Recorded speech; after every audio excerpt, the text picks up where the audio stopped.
Welcome back to the Moonlight Scholar. In our last episode, we traced the earliest stirrings of archaeology, from ancient curiosity and Renaissance collections to imperial excavations and the first methods that allowed the past to speak in both objects and words. Today, we venture further. We will travel across continents and centuries, following explorers and scholars as they uncover ancient settlements, trace human migrations, and learn to measure time itself. We will see how archaeology became more than the pursuit of monuments or treasure. It became a science capable of revealing the lives of ordinary people, the rhythms of ancient communities, and the hidden patterns of civilizations that have long vanished from view. From the Americas to Africa, from Asia to Europe, the human story stretches wide and deep, and we are about to listen more closely than ever before. Before we explore further, I'd like to take a quick second to welcome those of you who are new to the channel. If you find these deep dives into the archives helpful for your evening routine, please consider subscribing and liking this video. It's a small gesture, but it's the best way to help the channel grow and ensure I can keep making these videos. And of course, if there's a specific era or archaeological mystery you've been curious about, do leave a comment. I'm always looking for new leads to follow. But before we begin, take a moment to settle into your space. Make yourself comfortable, letting your body sink into the surface beneath you. Close your eyes if you like, and take a slow, deep breath in, and gently let it out. Feel the weight of your body and imagine it softening with each exhale. Let the tension in your shoulders, your back, your arms melt away. With every breath, your body grows heavier, more relaxed, as if you are sinking into a quiet, safe place. Now, bring your attention to your feet. Allow them to relax, then your legs, moving slowly upward, releasing each muscle. Your hips, your lower back, your abdomen, all softening, all letting go. Continue to breathe slowly and evenly in and out, letting each breath carry away the tension. Relax your chest, your shoulders, your neck. Let your jaw loosen, your tongue rest, your face soften. Feel the calm spreading, a gentle warmth that flows through your body. Now, with your body calm and your mind open, we are ready to begin our journey into the next chapter of archaeology.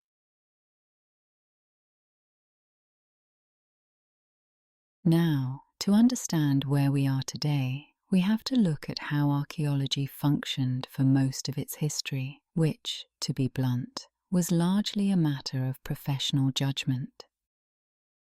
Before the mid-20th century, if you were an archaeologist, you were essentially relying on stratigraphic intuition. You looked at the layers of soil, you looked at the style of a pottery shard, and you made an educated guess. The problem, of course, is that while a layer can tell you that object A is older than object B, it can't tell you by how many centuries. In fact, if we look at the academic debates from the early 1900s, there was no consensus on the actual scale of human presence. Some scholars were still trying to compress the entire human story into a few thousand years to fit a biblical framework, while others argued it was much longer but simply didn't have the data to prove it. As the saying went, in the field back then, archaeology had a direction, but it didn't have a clock. the first real shift toward a scientific clock actually came from a somewhat unlikely place, the study of trees. In the early 1900s, an astronomer named A.E. Douglas, who was actually looking for a way to track sunspot cycles, realized that tree rings weren't just indicators of age. They were records of climate. Now, the significance of this for archaeology can't be overstated. Douglas developed a method we now call dendrochronology. The logic is pretty straightforward. You take a sequence of rings from a living tree and match it to a sequence from an older dead specimen. By overlapping these patterns, you create a master sequence. Interestingly enough, when researchers started applying this to the wooden beams found in pueblo and cliff dwellings in the American Southwest, they weren't just getting a decade or a century. They were often identifying the exact year a tree was felled. According to records from the University of Arizona, this provided the first absolute dates in the New World, which was a level of precision that, frankly, earlier generations thought was impossible. But there's a catch with dendrochronology. It only works where wood survives. And that brings us to the discovery that really transformed the field on a global scale: radiocarbon dating. This didn't come from an excavation pit, it came from a physics lab. In the late 1940s, Willard Libby at the University of Chicago, who would later win a Nobel Prize for this, demonstrated that living organisms absorb an isotope called carbon-14. Once the organism dies, that isotope decays at a fixed rate, which we call a half-life. Now, if we look at the impact of Libby's work, it was almost immediate. When the first results came out in the 1950s, they didn't just fill in the margins of reports, they essentially blew up the established timelines. For example, dates for the start of farming in the Near East were suddenly pushed back by thousands of years. There's a famous case regarding the diffusion theory, the idea that all great innovations started in one place and spread outward. Radiocarbon evidence showed that some European megaliths, like those at Brittany, were actually older than the Eastern Mediterranean structures they were supposed to have been copied from. So, the data was forcing archaeologists to abandon these inherited stories and face the fact that the old narratives just didn't align with the physics. Now, for sites that don't have organic material, meaning no wood, no bone, no charcoal, archaeologists have to turn to other methods like thermoluminescence or TL dating. The principle here is a bit more technical, but essentially, minerals like quartz act as a kind of natural battery for radiation. When a piece of pottery is fired in a kiln, it resets that battery to zero. Over time, it starts trapping electrons again. When a scientist reheats that sample in a lab today, the stored energy is released as light. It's important to note that TL dating isn't as precise as radiocarbon. If you look at the margins of error, they're much wider. However, it allowed us to date ceramics and burnt flint, which are found in abundance at sites where organic matter has long since rotted away. What this all adds up to is a shift in the very imagination of the discipline. By the time we get to the late 20th century, the past isn't just a vague long ago. It has an absolute depth. But, and this is a point I think is worth stressing, this hasn't made the job easy. If anything, it's made it more collaborative. You now have chemists and geologists working right alongside the archaeologists. Laboratories are now just as central to the process as the trenches. We also have to be careful with the word certainty. As any technician will tell you, radiocarbon requires calibration because the amount of carbon-14 in the atmosphere hasn't always been constant. So, while the past has become less pliable and less subject to our personal biases, it's also become more complex. We aren't just looking at people in history anymore. We're looking at human beings as participants in massive geological scale timelines.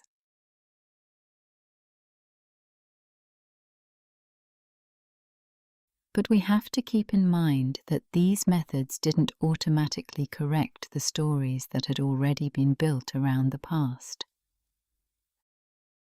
A radiocarbon date is just a measurement. The interpretation still happens in the mind of the person looking at the data.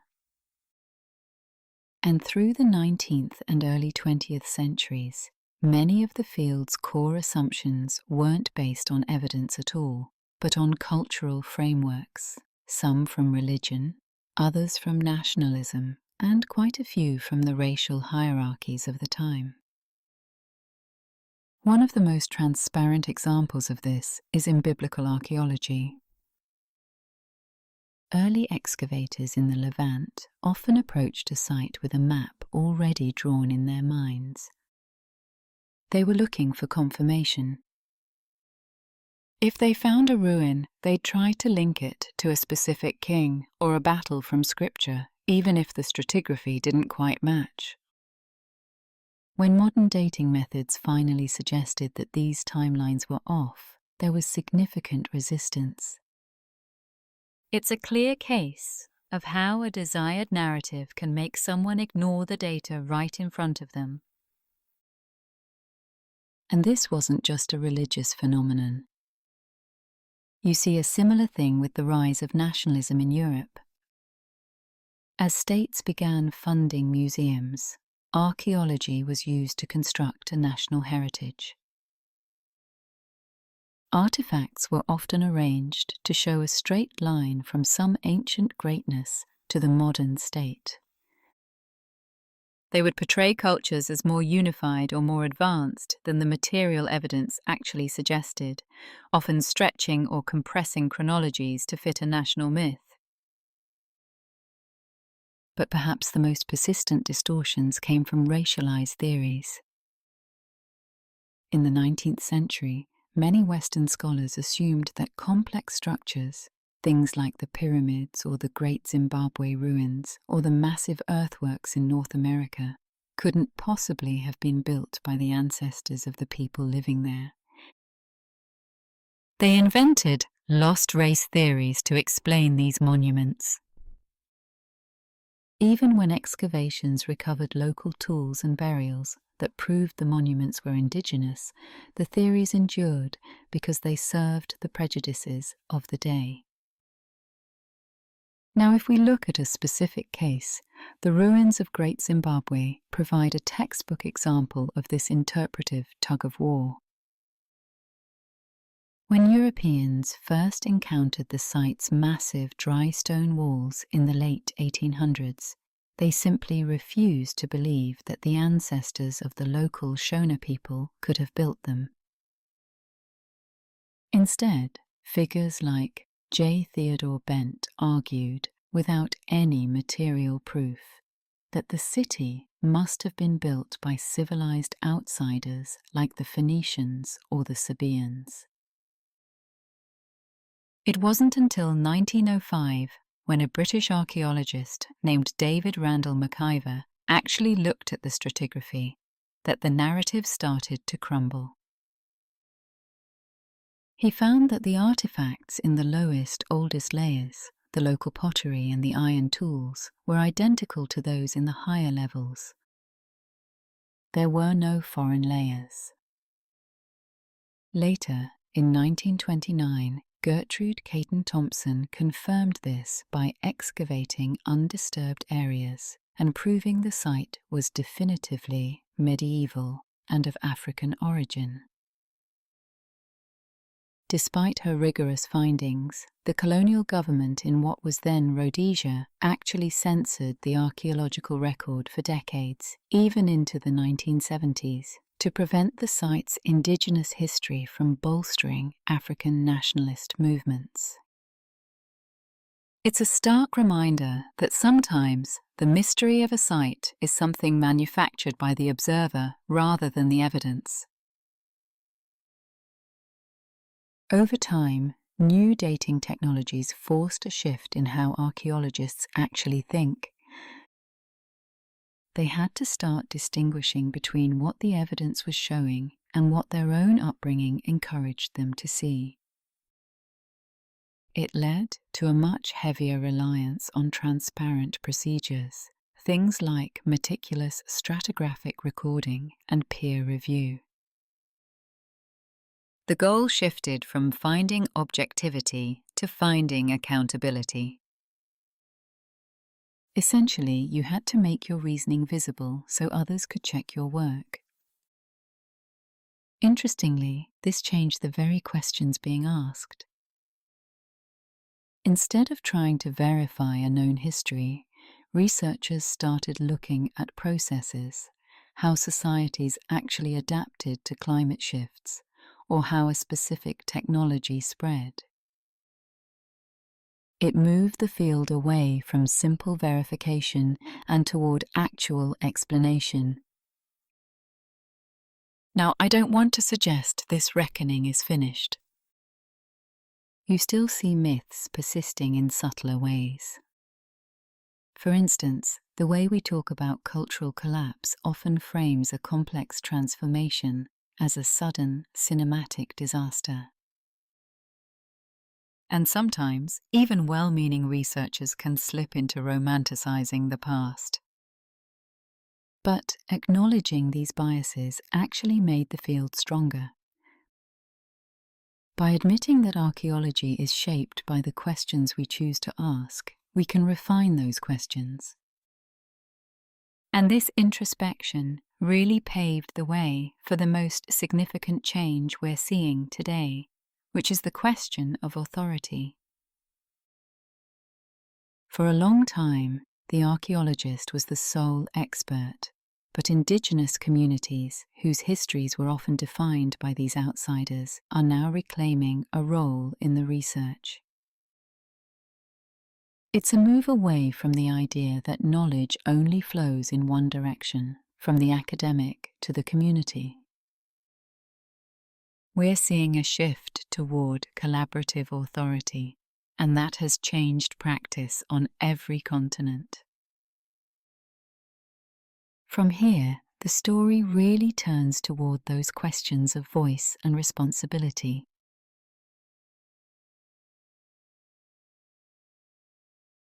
Now, if archaeology has spent the last few generations wrestling with its own blind spots, that struggle is perhaps most visible in its relationship with indigenous communities. For a long time, the dynamic was, to be quite honest, painfully one-sided. You had outsiders studying local histories, making unilateral decisions about them, and frequently carrying artifacts thousands of miles away from the very places that gave them meaning. The people whose ancestors actually built these sites were rarely, if ever, consulted. This approach didn't just fade away because the discipline suddenly grew wiser on its own. It broke down because indigenous communities insisted on being heard. In North America, for instance, this pushback took many forms. You had tribes directly challenging excavations, arguing that ancestral graves shouldn't be treated as research opportunities. This tension eventually led to federal law in 1990, forcing museums to return human remains and sacred objects. But beyond the legal battles, it forced researchers to rethink what actually counts as evidence. Oral traditions that were once dismissed as myth started to be seen for what they are: precise records of land use patterns, genealogies, and environmental history encoded in story. The central question for the field shifted from how do we study these people to how do we work with the people who already hold the knowledge. Interestingly enough, we see a similar tension in the Andes of South America. There, community-led research has started to reveal interpretations that earlier professionals simply missed. It turns out that ancient farming terraces weren't just economic systems. They were deeply integrated into seasonal calendars and ritual relationships with the mountains. When you work with the local community, the landscape stops being just a collection of features and becomes a living archive. We see this in Oceania as well. For a long time, Polynesian voyaging stories were treated as legendary or exaggerated. But when navigators and elders began collaborating with archaeologists, they were able to reconstruct ancient sea routes that, interestingly, were later confirmed by DNA and settlement patterns. It wasn't about choosing science over tradition. It was realizing that both were holding different pieces of the same puzzle. What really ties these examples together is a fundamental change in authority. Instead of assuming ownership over the past, archaeologists are beginning to share it. Now, I should mention that this didn't happen quietly. It came out of decades of protest and very difficult conversations about who has the right to speak for the dead. The result is a different kind of archaeology. It's one where communities often guide the research questions and set the limits. In some cases, they might even say no to a project. And the shift here is that no is now treated as a legitimate part of the professional process, not just an obstacle to it. The field is still figuring out what this model looks like in practice. Some partnerships are truly collaborative, while others, if we're being realistic, are collaborative in name only. But the direction is clear. We're moving away from the idea that the past belongs to whoever has the tools to dig it up. Instead, it's being reclaimed as something rooted in living communities, something that can only be understood if those communities are actually at the table. And once you open that door and start looking at the past through multiple lenses, it's very hard to imagine going back to the old way of doing things. Now, if archaeology has been rethinking who gets to speak, it's also been forced to confront a much more uncomfortable question: who gets to keep? Over the last century, museums and university storerooms were filled with objects that, to put it plainly, rarely arrived there through transparent means. While some were excavated legally by the standards of the day, others were taken during colonial rule, and many were collected under conditions that we would simply call theft today. This is where the field's moral reckoning really comes to a head. It's not just a theoretical debate, it's about specific objects and the people asking for them back. Interestingly enough, the modern repatriation movement didn't actually start within the academic world. It started with the communities who saw their ancestors' belongings displayed under glass without their consent. In North America, this really crystallized around human remains.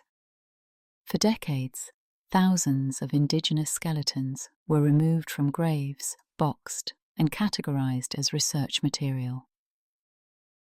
The justification was always scientific value, with the implicit assumption that the descendants either didn't object or didn't have the authority to stop it.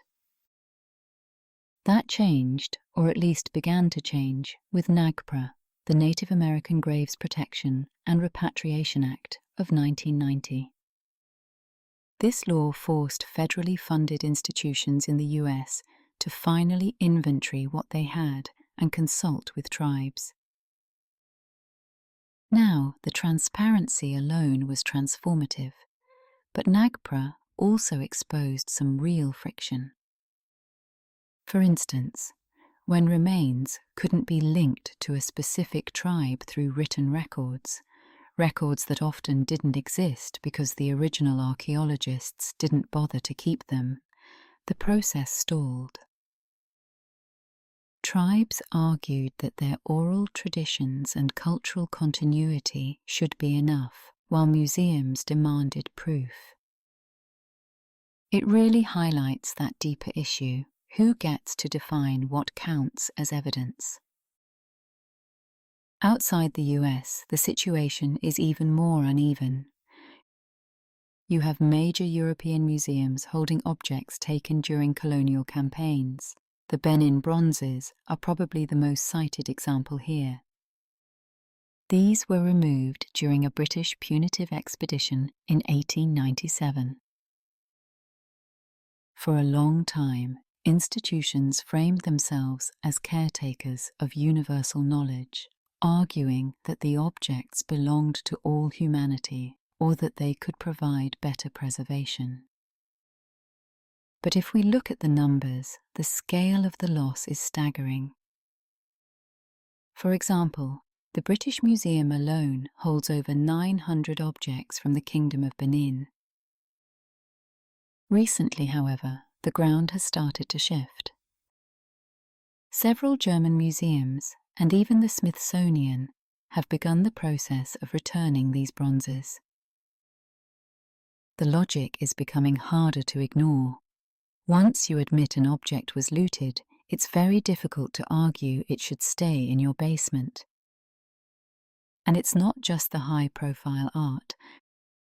We're talking about tools, beads, and heirlooms, things that researchers saw as data, but communities see as family property. When people ask for these back, they're usually not looking for monetary value. They're looking for the right to determine the terms of care themselves. Now, a common fear among archaeologists was that repatriation would effectively end research. But in practice, it's often led to more collaboration. When trust is built, we see communities allowing temporary loans for analysis or inviting researchers to help with documentation. It's a move from ownership to negotiation. Of course, it's not always straightforward. There are genuine tensions between preservation and autonomy. Some objects have been moved so many times, their origins are murky, and some nations simply lack the specialized facilities to store fragile materials safely. Then there's the digital side of things. As we move into 3D scanning and online archives, we have to ask, who controls the access? Should a 3D scan of a sacred object be public? Archaeology is learning that stewardship isn't just about physical boxes, it's about respecting cultural protocols in the digital space too. Ultimately, the reckoning is far from over. Many claims are still stalled in bureaucratic limbo, and funding for these returns is inconsistent at best. But the fundamental question has changed. It's no longer if repatriation is legitimate, but how to do it responsibly. Archaeology can't undo its history of taking, but it can decide how to act moving forward. More and more, that future looks like a field where ownership isn't the default, and where we finally recognize that stewardship sometimes means knowing when to let go. Now, if the last chapter was about the discipline of learning to let go, this one is about learning to look differently. We usually associate archaeology with the physical act of digging, shovels, trowels, and the painstaking brushing away of dirt. But in recent decades, the field has realized that some of the most profound stories can be discovered without ever turning a spade. We're seeing a move toward what you might call non-invasive archaeology. Using things like aerial photography, satellite imagery, and LiDAR, we're finding patterns that are simply invisible from the ground. It's opening up a new way of working that prioritizes preservation over extraction. The earliest versions of this actually started with aerial photography in the early 20th century. Researchers noticed that fields looked different from the sky, especially when the light hit at a low angle or after a heavy rain. Buried walls or ancient ditches would subtly change the color of the soil or how the crops grew, what we call crop marks. Interestingly, a lot of this was captured unintentionally during World War I reconnaissance flights. But after the war, archaeologists realized that these photos were essentially maps of entire settlements and fortifications that no one knew existed. It allowed us to see how a single site fit into the wider landscape, rather than just looking at it in isolation. That concept took a massive leap forward with LiDAR, which stands for Light Detection and Ranging. Essentially, you fly a drone or a plane over an area and bounce laser pulses off the ground. What makes LiDAR so transformative, especially in places like Central America, is that the software can strip away the vegetation. In the Guatemalan rainforest, for example, researchers used LiDAR to reveal thousands of hidden Maya structures that were completely obscured by dense jungle. It didn't just find ruins, it showed irrigation systems, highways, and city planning at a scale that would have taken a century to map by hand. And the best part? It was all preserved in situ. They didn't have to cut a single tree or disturb a single layer of earth. Satellite imagery has pushed this even further. We can now use remote sensing to track ancient trade routes or irrigation patterns from orbit. Now, it's not a perfect replacement for being on the ground. Satellites have their limits, but they allow us to monitor sites that are at risk from climate change or urban sprawl. When you combine this with GIS mapping, you get a multi-layered view of the past that earlier generations simply couldn't imagine. To put it simply, GIS, or Geographic Information Systems, is a framework used to gather, manage, and analyze data by attaching it to specific locations on a map. Think of it as a smart map made of many transparent layers. One layer might show the topography of a valley, the next could mark every pottery shard found during a survey, and another could track soil moisture levels. In archaeology, this allows us to see relationships that aren't obvious when you're just looking at a single object. For example, a researcher can overlay a map of ancient rainfall patterns with a map of abandoned settlements to see if a drought might have triggered a migration. The real power of GIS isn't just in the visualization, it's in the spatial analysis, the ability to ask the software to find patterns, such as show me every burial site within 5 kilometers of a permanent water source. Now, this shift in technology is also changing the ethics of the field. If we can study a city or a tomb without destroying it, then we have a moral obligation to do so. It aligns with what we discussed earlier. The past doesn't just belong to the person with the shovel. Digging is, by its nature, a destructive process. Once you excavate a layer, it's gone.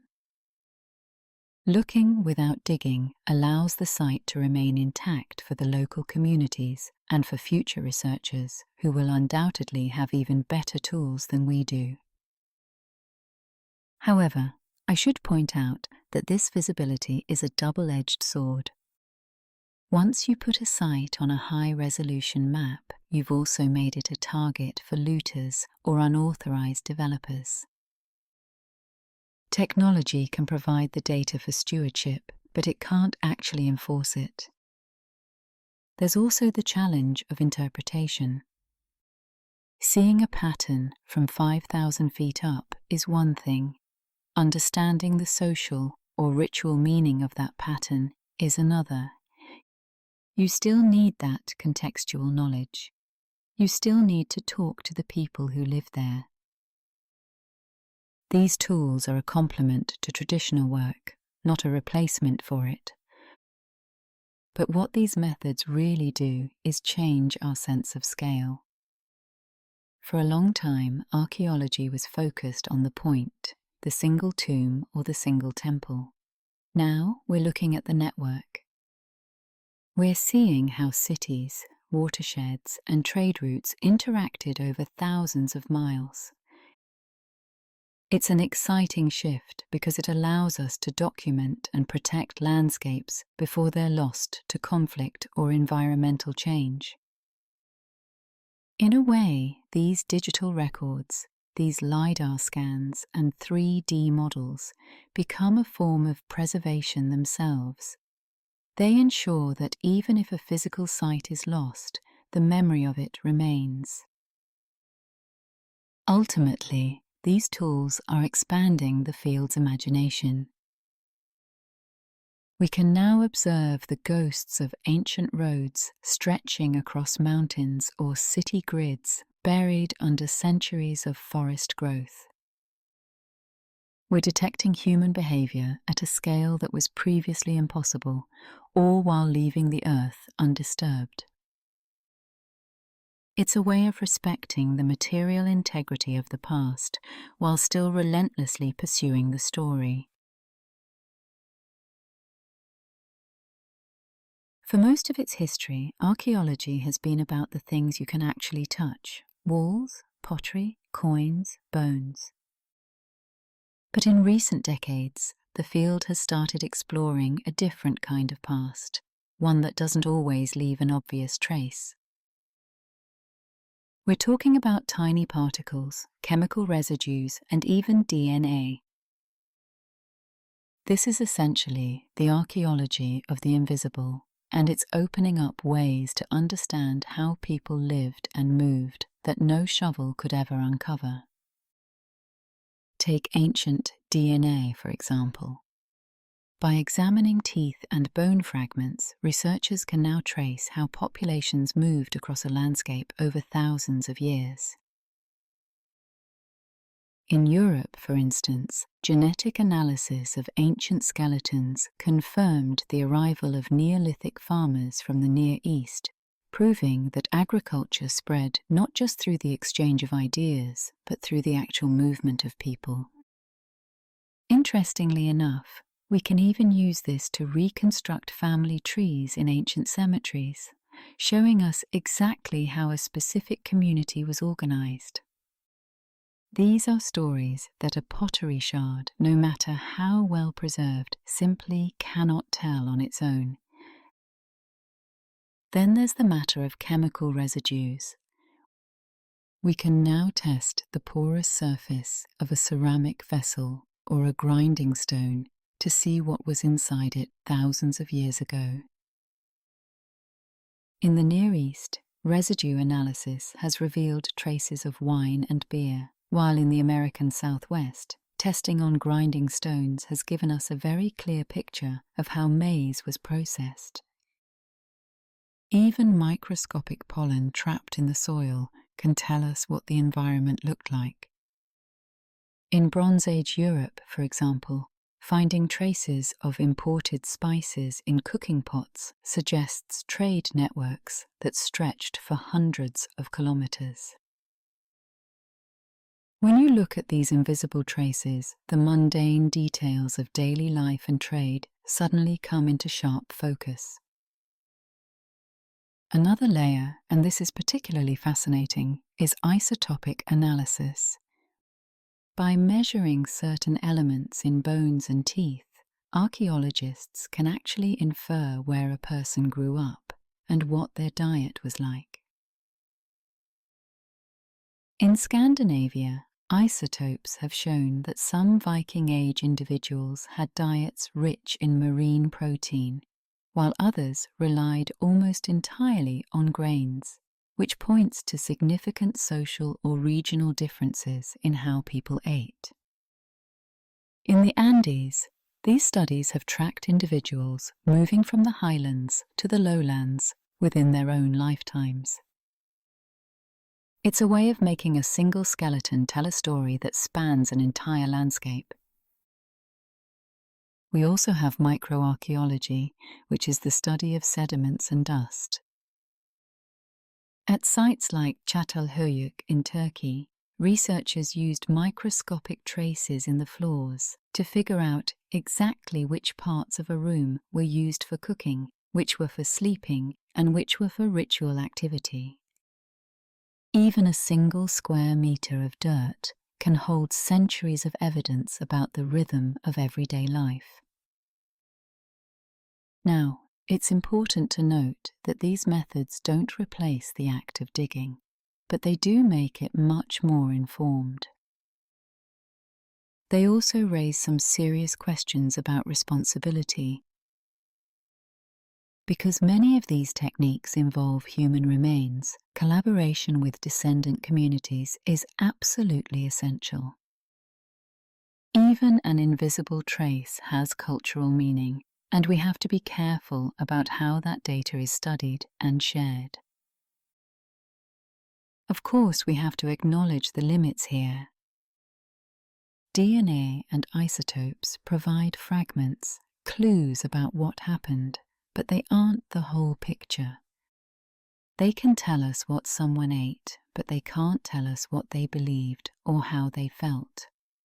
Interpretation is still the core of the work, and that interpretation is always shaped by the questions we choose to ask.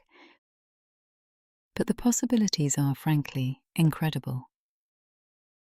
We can now study social networks, migration, and diet across entire continents. When you combine these invisible findings with the visible stuff, the walls and the roads, you get a much richer, much more human picture of history. In the end, it reminds us that the past isn't just about what we dig up, it's about what we are capable of detecting. Even the tiniest trace carries a message.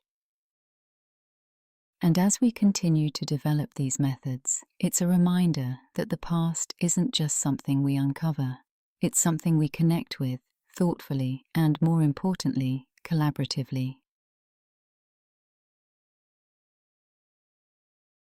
Now, if archaeology has always been a story about discovery, it's also been a story about imagination.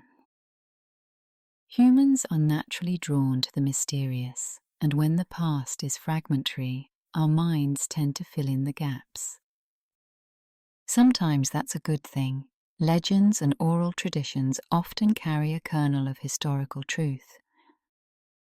But other times, imagination runs way ahead of the evidence, giving us what we call pseudoarchaeology.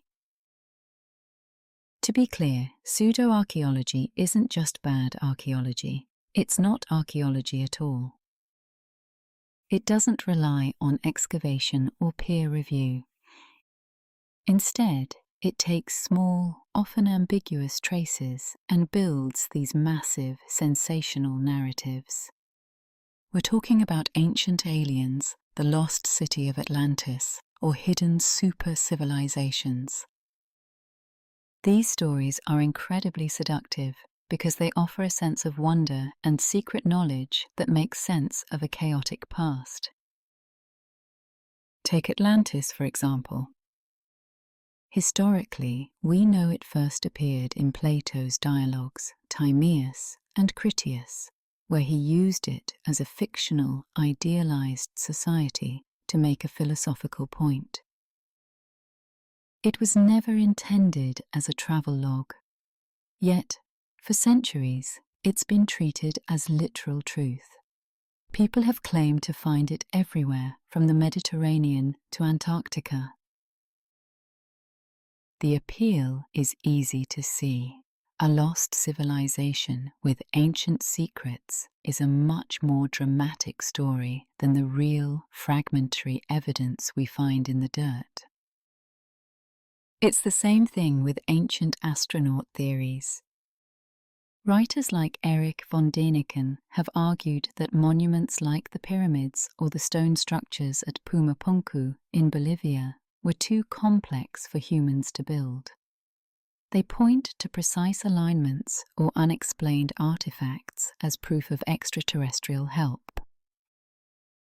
Now, the problem with this isn't just that it's wrong, it's that it's actually quite dismissive of human ingenuity. When you attribute the Giza pyramids to aliens, you're essentially erasing the skill, the math, and the sheer labor of the Egyptians who actually built them. You're turning real people into passive recipients of outside knowledge. It's tempting to just roll our eyes at these ideas, but their popularity tells us something important about human psychology. People want patterns. We want a story where everything has a hidden meaning. Pseudoarchaeology offers a sense of order and mystery that academic papers, which are often full of technical language and confidence intervals, just don't provide.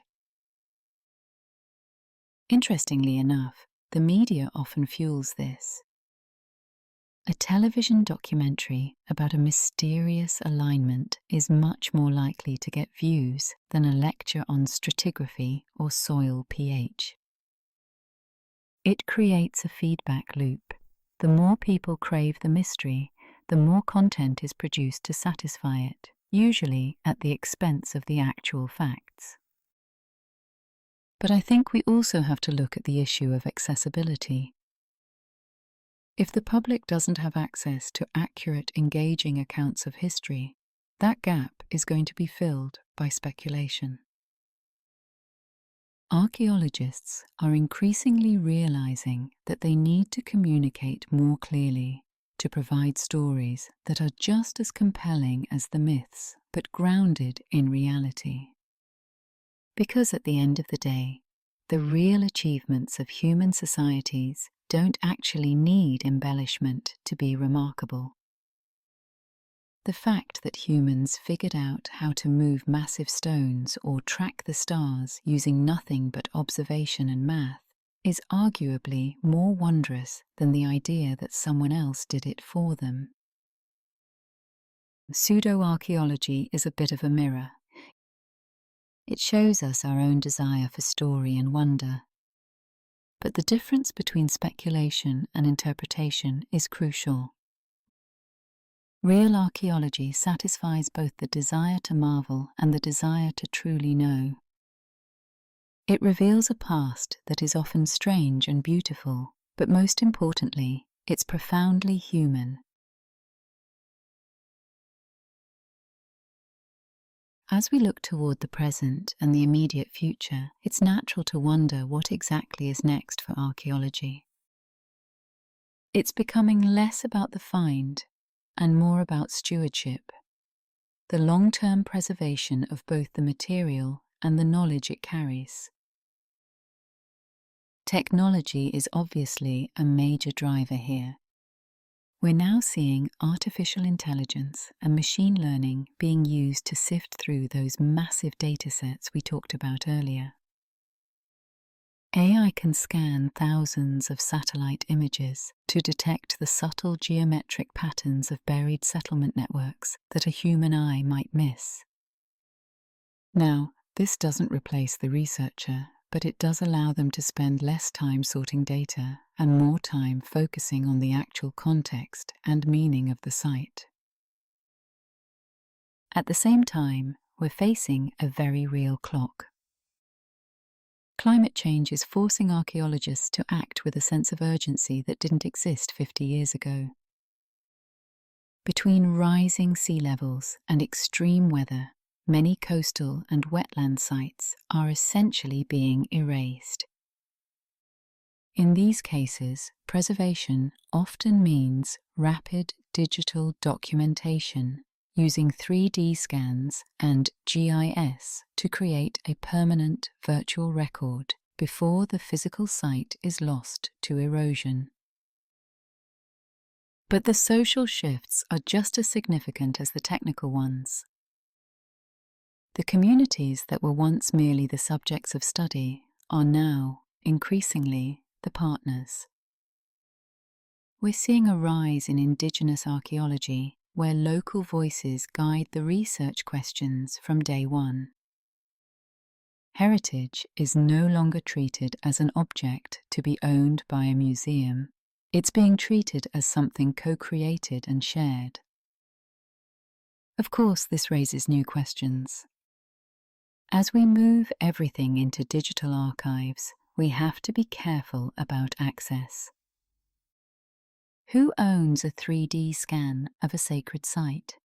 How do we balance scientific transparency with cultural sensitivity? These aren't just technical problems, they're ethical ones that require constant negotiation. What's truly exciting, though, is how this all expands the scale of our questions. Because we can now track migration, trade, and environmental adaptation across entire regions and centuries, we're moving away from isolated snapshots of history. We're starting to see the past as a dynamic landscape of interaction.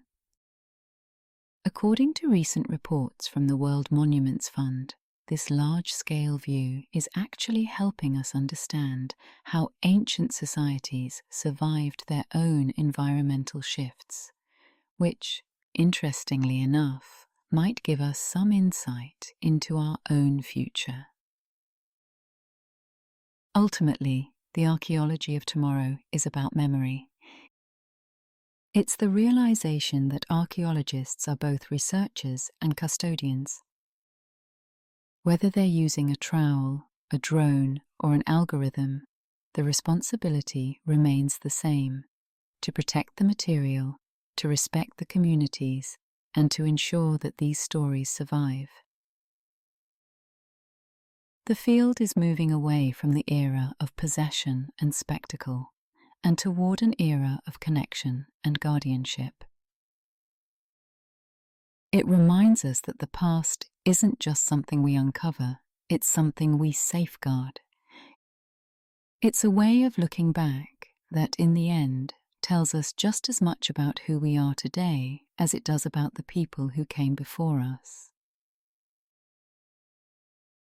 We have come to the end of our journey through the history of archaeology. Perhaps you are already asleep, my voice a faint echo in your dreams. Or perhaps you are still awake, ready for another story from my library. Thank you for spending this time here. I hope I'll see you again soon. Until then, good night.